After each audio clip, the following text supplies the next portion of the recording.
this video, I'll be quickly describing what content we'll be covering this week, as well as giving some announcements and the participation activity for the week. This week, we'll be jumping ahead in your text to Chapter 5. Start taking a look at databases and entity relationship diagrams. Don't worry though, we will be going back and covering Chapter 4 in the remaining weeks. But before I get into the content for the week, there are a few announcements. So our first announcement is that this week we are going to be doing Quiz 1. It should now be posted, and you can find it on the OWL Tests and Quizzes tab, same place where you found the practice quiz. And you have till Friday at 11:55 p.m. till submit it. You can start it at any time in that range. And it's going to cover chapters 1, 2, 3, Knowledge Extension 4, and all of our Excel content, as well as all the video lectures and tutorials up to including week 3. Now, once again, you're going to have till June 3rd, that's Friday, at 11:55 p.m. to submit, and you can start at any time before that. You can resubmit once, so you do get your score back right away as soon as you submit. And after you get your score back, if you think you want to improve it, you can redo the quiz once this week, and the highest grade will be counted. You only get to redo it once, so make sure you do put effort into it the second time if you do redo it, because you only get that one shot extra. So the format is going to be true and false questions. There's going to be 10 of them. It's going to be multiple choice. There'll be 20 of them, and there'll be one matching question at the end of the quiz. You'll be able to freely go back and forth in the quiz, but it is going to be a 1 hour time limit. So do make sure that you budget your time correctly. There will be a little table of contents that will you jump from question to question, and you can go back at any time just until you submit it. The content is divided about half between Excel and half between business concepts. And it is going to be an open book and notes quiz, so you're allowed to use your textbook or any notes you've written down, but you do have to do it alone. So you shouldn't have any chat programs open, there shouldn't be anyone else in the room, and you shouldn't be like talking to someone on your phone while you're doing it. So once again, you can find that on the Tests and Quizzes tab on OWL. Another announcement, Assignment 2 is now posted. It's going to be the same place you found Assignment 1 on the OWL Assignments tab, and it's going to cover entity relationship diagrams, and we'll be covering those this week. It's going to be due June 9th at 11:55 p.m. It'll be just like Assignment 1 in regards that you go onto the Assignments tab, you download a PDF, read it over, do the work, and then you'll upload something to OWL. And that something is going to be a .dia file. So you have to use the dia diagram editor for this assignment, and we did cover in week 1 how to install that and get it working. It is available for both Windows and Mac OS, so everyone should be able to use it. And once again, do make sure you are submitting the dia file and not like a JPEG or a PNG file. I also want to give a quick reminder about participation activities. You should all be familiar with what these are because you've watched the week 1 introduction video and read over the course syllabus. But to review, every week I'll be posting a participation activity, and this is always in one of my videos. It'll either be in the introduction like this, in a tutorial, or in a lecture video. And I only post them there to try to encourage you to actually watch the videos. In the videos, they'll always appear in this box like I have an example at the bottom here. They'll be in this purple border with a blue background, and they'll always have participation points assigned clearly. Every week, there'll be at least 150 participation points, and I have in the course syllabus how many participation points you need to get to each level, which will determine your final participation grade. One thing to remind you about, though, is doing all the participation activities alone is not going to be enough to get that 100%. You also have to do things like post on the course forums. The course syllabus has very clearly defined how you do this, but you can earn points for things like asking good questions on the forums. Good questions would be questions that haven't been asked before, ones that don't have a very clear answer just in the course syllabus, things like that. And you could also get points for answering other students' questions. So the key thing here is that your posts have to be of good quality. I'm not simply just going by the number of posts you have.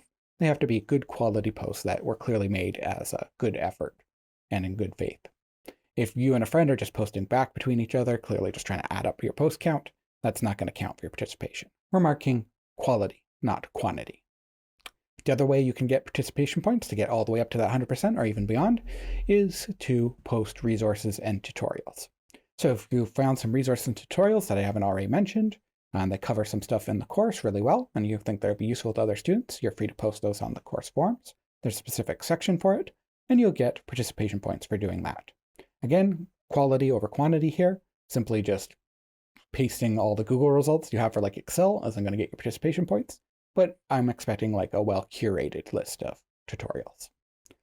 You can also make your own tutorial and get even more participation points and post it. But if you do that, it has to be in your own words and not copied from somewhere else.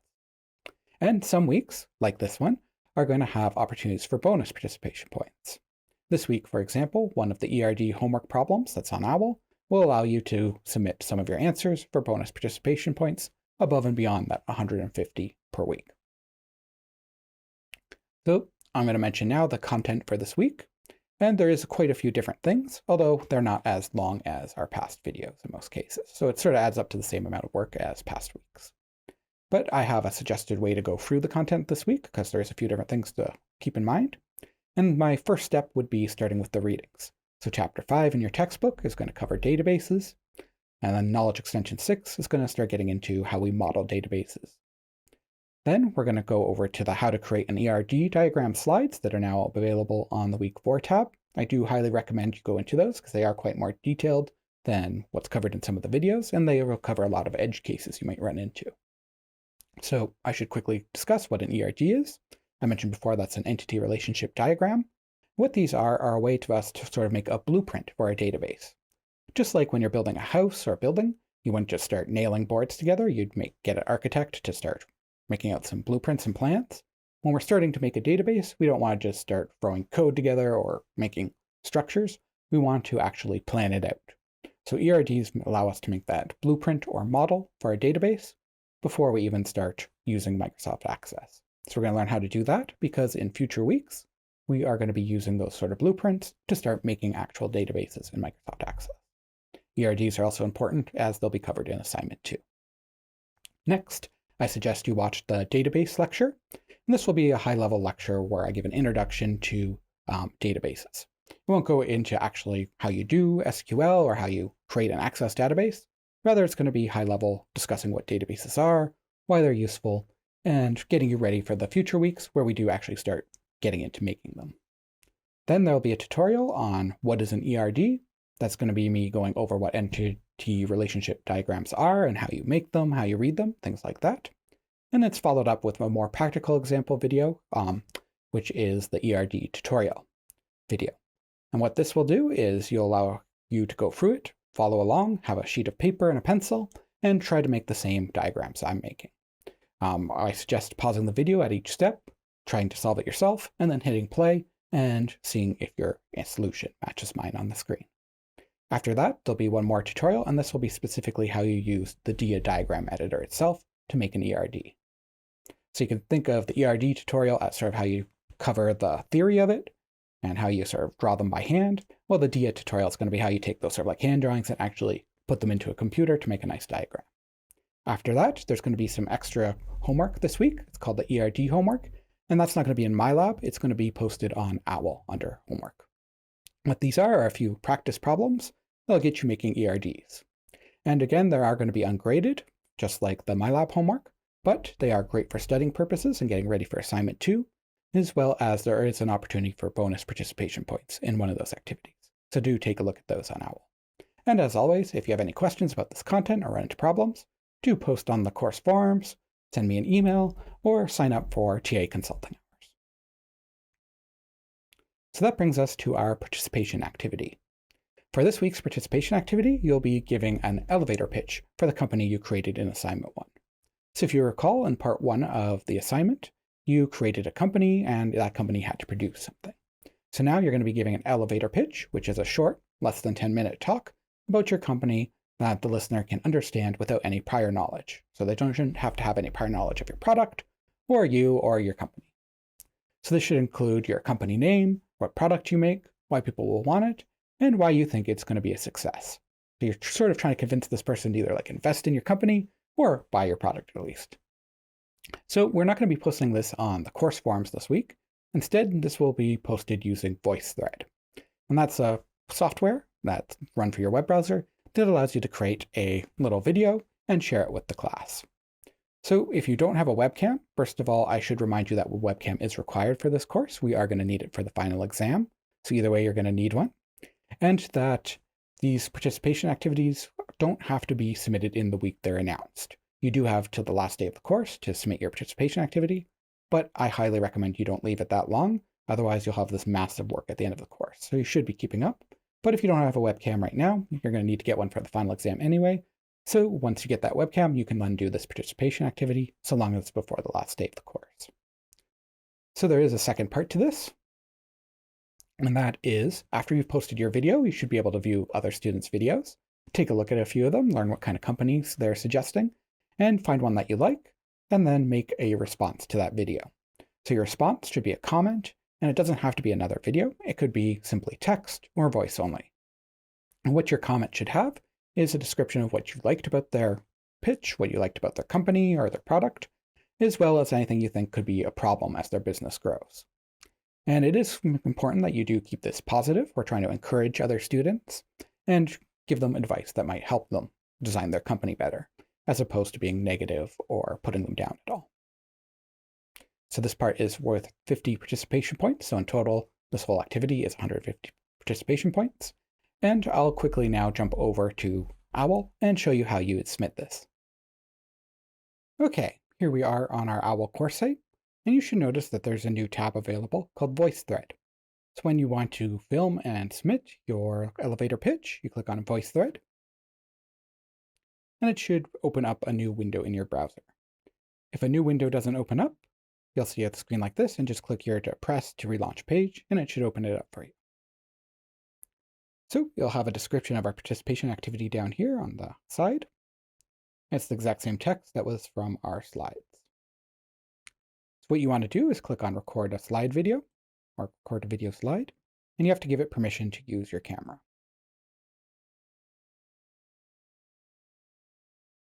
And your microphone. So you should now be able to see yourself on the screen. For your webcam, if you're getting errors or having issues, make sure you have the correct privacy settings set, both in Windows or Mac OS, as well as your browser. Also make sure that your webcam's plugged in if it's external and powered correctly. If you have any issues with this and you can't get the video to work, please send me an email and I can try to help you with it. So once you want to start recording your little elevator pitch, and this doesn't have to be super long or detailed, remember it has to be under 10 minutes. It should just be a summary of what you did in assignment 1, part 1. You want to explain your company and sort of convince others why it's a good idea. So when you're ready to start recording, hit start recording and it will start recording right away. So make sure that you're ready. If it want to take a second take or something like that, that will be possible. So don't worry too much. You can always redo the video. Once you hit record, you want to start making your pitch. So hello, I'm Daniel. My company is Forest City Ducks. And what we do is we print 3D ducks on a 3D printer. But it's not just 3D ducks. We also allow the user to customize it. So for example, they might get a Darth Vader duck if they wanted, or they could even throw some arms on the duck and make some strong ducks, or even things like Baby Yoda duck, or even use an app to scan their own face or someone else's face and put that on a duck. So here I have the Rock duck with the face of the Rock. And I think this is a great idea for a company because there are lots of companies that sell stuff on Etsy that's 3D printed, but few of them have some great customization options like this. So I think that really differentiates it from other products on Etsy. It's also a great product because the costs for me are quite low. I can just set the 3D printer to go. No one has to watch it too closely, so it's not taking up a lot of labor hours.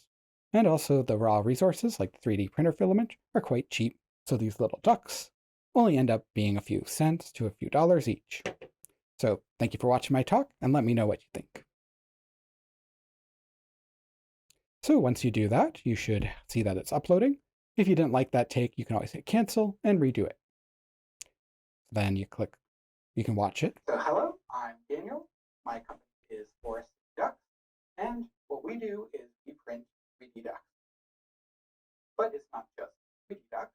We also allow them to customize. So for example, they might get a Darth Vader duck if you wanted, or they could even throw some arms on the Anyway, once you're sure that you like your video, you hit save.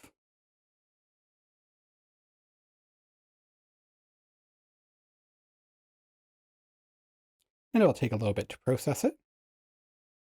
But once you are at this step, you can title it something up here. You can say,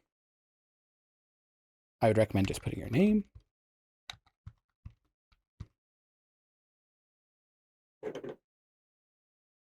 And you can see it's processed all nicely, and you can just hit continue. You don't have to add anything else. If you want to add more videos or maybe a graphic or something, you could do it here by clicking add media. But all that's needed is just one video. And you see that mine wasn't even that long. Yours doesn't have to be that long. The only real constraint on time is it has to be under 10 minutes. This should be something that you could tell to someone, like you're going up in an elevator with them. Once you think it's good, you hit continue. And this will be your post. So once you're happy with everything, you can still go back at this point and edit things, add more videos or slides, but all I'm expecting is one video. Then you can scroll down on this side, once you're happy with everything, and click submit. After you hit submit, it's sort of locked in, so make sure it is good before you hit that button. So once you've submitted, you should now see a student gallery button right down here. If you're scrolled up like this, you might have to scroll down to see it. Then you click student gallery. So once you're in the student gallery, you should see a list of all the videos submitted so far. Take a look at a few that you're interested by just clicking view thread.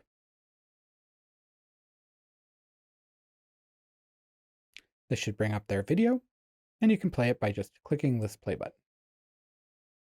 So hello. After you've watched it and you've thought up some comments to leave, simply just hit this plus comment button, and it'll give you a few options. So ABC is a text-based comment that you can leave. Phone means it gives you a phone number that you can actually call in and leave an audio comment. Mic's the same idea, but instead it uses your computer's microphone. And this video symbol down here means create a video comment. So you can use any of these options. Any of them are fine for the reply. So let's do an example of the recording. So you can actually mark these to certain parts in the video, but we don't have to worry too much about that. As long as you're making a comment, that's fine. And it's going to do a countdown, and you can. Hi, Daniel. I think that's a great idea for a company. I really like the different 3D ducks that you made. Oh, I don't know. See, if you do something like that, and now you want to get rid of that video, all you have to do is say stop recording, and you hit cancel. Then you can take another take. If you want to take another take, we can go here, start the process again. Hi, Daniel. I think that's a great idea for a company. I really like the Darth Vader duck that you made. I think that as you grow, it might become a bit of an issue because you're going to have to really scale up the number of 3D printers you're using. Also, it might be a limited market. I don't think there's thousands and thousands of people that want customized ducks. So it might be a great idea to start expanding that into other things, like maybe customized cats and dogs, or even more complex models. Anyway, I still think it's a great idea. Thanks for your post. And then it will upload, just like when you made the video. And then you can listen to what you recorded, and you can hit save.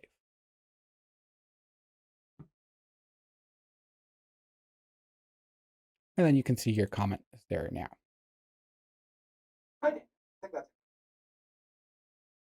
And you can listen to it. So if, once again, you don't have to use an audio comment, but you could also leave a text comment.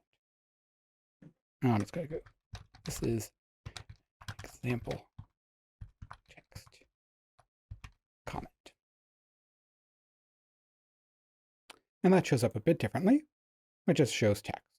So you can do either one. You could do an audio, video, or text-based comment. It's up to you, but just keep it positive. One more thing, don't respond to this video. Obviously, this is just the example video. That's all I have for you in this video. There's a lot of content this week, so make sure you get started right away on those readings and lecture videos, as well as the tutorials. Thank you for watching, and have a great day.